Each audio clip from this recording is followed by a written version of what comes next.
bring on board billionaire investor and author Jim Rogers, chairman of Roger Holdings, joins us live from Singapore.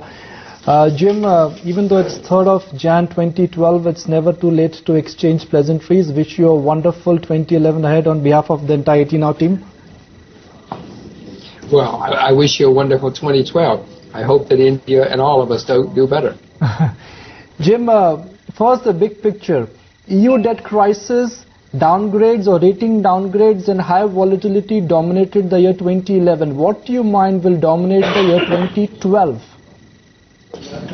What will dominate 2012? Well, we have several elections. I think there are 40 elections in 2012. America, France, Korea, Taiwan, a lot of places, I think 6 or 8 countries in Africa. So you're going to see a lot of government spending as governments try to buy elections. So things are going to, a lot of people are going to have a very good 2012 because governments are going to pour money into their pockets and their friends, and they are going to have a good time. The overall situation, however, in the world is getting worse. Just means higher debt. So when 2013 comes, Nikunj, you better be careful. Jim, hi, good morning. Happy New Year from me too. Start of 2011, it was about eating rice with silver chopsticks. What is it that you're recommending for 2012? Well, you know, Aisha, yesterday or today, I was so excited. I saw that India, the headline said that India is now going to open it up finally so that people can invest in the Indian stock market. I said, well, this is what I've been waiting for a long time. I'm short India, as you know. So I said, well, I may have to cover my shorts. I might even buy India finally. But then I realized it's the same old bureaucratic nightmare in India. You have to get special permission. You have to, go through the currency controls. Why can't India do something without being full of bureaucracy and nightmares? I was hoping that India would finally be coming around. But Aisha, it looks the same old thing to me. Doesn't look like you're changing at all. So, what will make Jim Rogers the India bear, the India bull? Well, one thing would be if you opened your economy, if you opened your currency, if you opened your stock market, if you opened your commodity markets, if you opened everything, I would have to start getting very, very interested in India. As you know, Nikunj, I've talked to you all before about the nightmare bureaucracy and the regulations there, and the government which just keeps spending other people's money. If that ever changed, India is, I've lectured many times, India is the single best country in the world to visit as a tourist, but one of the single worst bureaucracies in the world and one of the single worst places to do business.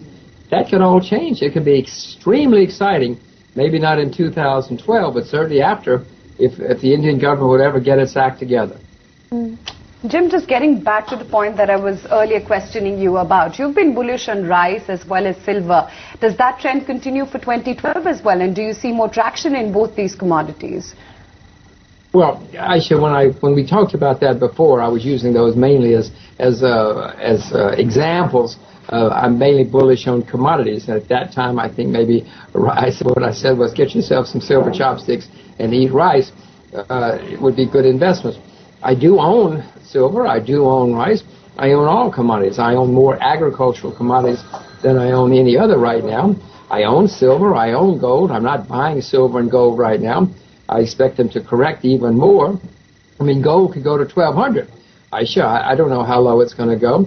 But if it does, I hope I'm smart enough to buy a lot more. And the same would apply to silver. Silver would go down too. Jim, we know the reason why you are long commodities and especially agri-commodities, but why are you short equities? Well, equities around the world have been pretty strong, or not pretty strong, but fairly strong over the past couple of years. They all collapsed in 2008 and 2009, had a big rally. I didn't start shorting again until well into 2010, but equities have held up better than they should, in my view. I'm short emerging market equities because emerging markets were perhaps the most exploited part of the world stock market. I'm short American technology for the same reason, and I'm short European stocks. I don't see any reason to own stocks going forward, Nikunj, when I can own commodities. If the world economy gets better, commodities are going to do very well because of shortages. If the world economy doesn't get better, I'm not going to make any money in Toyota or IBM, but but I might make money in real assets, rice, things like that. So, Jim, going forward, will U.S. Treasuries as well as dollar remain the first choice of global investors, and will we see more appreciation in both? Well, I own U.S. dollars. I don't own bonds, U.S. bonds. It's a bubble as far as I'm concerned, Aisha. Unfortunately, that bubble's gone on 2 or 3 years longer than I thought it would. I don't have a position, but that's a bubble. I expect sometime to be shorting U.S. government bonds. But I do plan to own U.S. dollars. Now, the reason I own U.S. dollars is because there were so many pessimists on the U.S. dollar, that I bought some. And if we continue to have currency turmoil, which I expect, then many people are going to flock to the U.S. dollar. The U.S. dollar, Aisha, is not a safe haven. It's not a safe haven. But many people think it is, so they don't know what else to do. So they'll put their money in the dollars.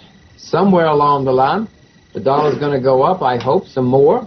Then I'll have to sell it. I don't know if I'll ever own dollars again after that, because the U.S. dollar is a terribly, terribly flawed currency. So just to get some more perspective on your currency outlook or dollar outlook, the dollar index right now is at 80. Do you see in next 3 years the dollar index could go to 100? Nikunj, I'm not very good at market timing and short-term trading or medium-term trading. You should watch ET TV if you want to know where it's going to go. I own it. 100 wouldn't surprise me at all. It would not surprise me in the least, depending on how things evolve in the world. But if it gets to 100, I'm going to be very, very skeptical and probably will be selling. It's more likely to go to 90 or something like that, Nikunj. But I have to watch it as it goes along. And I'll watch ET, I'll watch Reuters and ET and try to figure out how high it's going to go. Jim, what about crude? That has posted, third year of gains. Do you see it holding $100 to a barrel, especially now with Iran, building up its nuclear premium? Well, Aisha, the surprise will be how high the price of crude stays and how high it eventually goes. We're running out of known reserves of crude oil around the world, unfortunately, and there's nothing to replace it yet. Maybe someday there are things that could replace it. I own crude. I'm not selling any commodities, certainly not crude, because we're running out of known reserves. And if we have a war, I mean, America's dying to go to war with Iran. Israel's dying to bomb Iran. If something like that happens, who knows how high the price of crude will go. Jim, no one knows, what is in store in future, and future always surprises you with some random news. So what could challenge your conviction on agri-commodities? I don't know. I guess India should be the greatest agricultural nation in the world. If you change some of your laws, which restrict agriculture in a huge way, wow, that would be extremely exciting for the world and for India. But even that would take a while, Nikunj. I can't think of anything. The problem, Nikunj, is we have huge shortages. But we have the average age of farmers in America is 58. In Australia, it's 58. In Japan, it's 66. The highest rate of suicide in the UK is in agriculture. Farming has been a horrible business for 30 years, Nikunj. Until we do something about the lack of farmers in the future, there's nothing that's going to change my view about that. Or if prices triple this year, I would obviously have to think about changing my view. But until we do something to attract more labor, more capital, more management into agriculture, the world is going to face serious problems in agriculture and much, much higher prices. Right. Jim, the agri-commodity basket is a big group. It starts with coffee, goes all the way to corn. Within the agri-basket, which are some key commodities or key agri-commodities you are relatively bullish on or bearish on? Well, Nikunj, what I've said to you before, I would just look at the ones that are cheapest. You take 20 commodities and find the ones that are still down the most, and start looking there. I buy all commodities. I invest through the Rogers Agricultural Index. My lawyer will not let me buy individual commodities for obvious reasons. At least I hope they're obvious reasons. So I just buy the Rogers Agricultural Index, which has 21 agricultural commodities. You look at those 21, you see which ones are the cheapest, and that's where I would start looking if I wanted to invest in individual agricultural commodities. Jim, what's the kind of probability that you would assign to a EU breakup this year? Or do you think that is not a probability at all? Well, the EU, I don't think the EU would break up at all. The euro may have some problems this year. We'll have more problems this year. I'm actually long the euro. There are many people short the euro right now. I sold some a few weeks ago, but I'm thinking about buying more. I don't think that the euro is going to break up this year in 2012. I certainly think it will within the decade, but I think it will survive this year. Maybe somebody will drop out of the euro, but it's not going to be the end of the euro. The world needs something like the euro. I hope it can pull together. I cannot invest on hope, obviously. My expectation that, I own it. What more can I say? Jim, what role do you think China will play in global commodity demand in next 12 to 24 months? Because this year China will have a new chancellor. What we also understand that China currently is in the process of a soft landing. Well, I don't know if it's a soft landing, Nikunj. Some parts of the Chinese economy are going to collapse. I mean, China has been doing its best to cool off the real estate bubble, and it's starting to work. So I suspect some parts are going to have a very hard landing. Other parts of the Chinese economy are going to boom. Water treatment, agriculture. Many parts of China will not even know that some Shanghai real estate speculators are going bankrupt. But when people do slow down, or if you have some hard landings in some sectors, of course it's going to affect the demand for everything, especially copper, cement, things like that. So I would certainly see a slowdown in China's demand for building material, things which go into building and construction, because you're going to have, I hope you're going to have a continued slowdown, hard landing in property in China. But that's not the end of the Chinese economy, Nikunj. It's not like in America and the UK, when essentially the economy was wrapped up in real estate and real estate speculation. The Chinese economy is much broader than that. Jim, so if you have to construct a portfolio, let's say $1 million, which is a reasonable amount for Indian standard, $1 million, for next 5 years, what will that portfolio contain? How much commodities, how much equities, how much currencies, and how much bonds?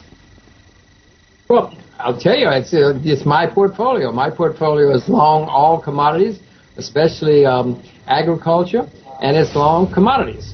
Currencies. So I'd have 100% in commodities and currencies. And I'm short, I told you what I'm short. I'd be very short stocks around the world. I might even have 100% short to match my longs, because I do see more turmoil in the world going forward.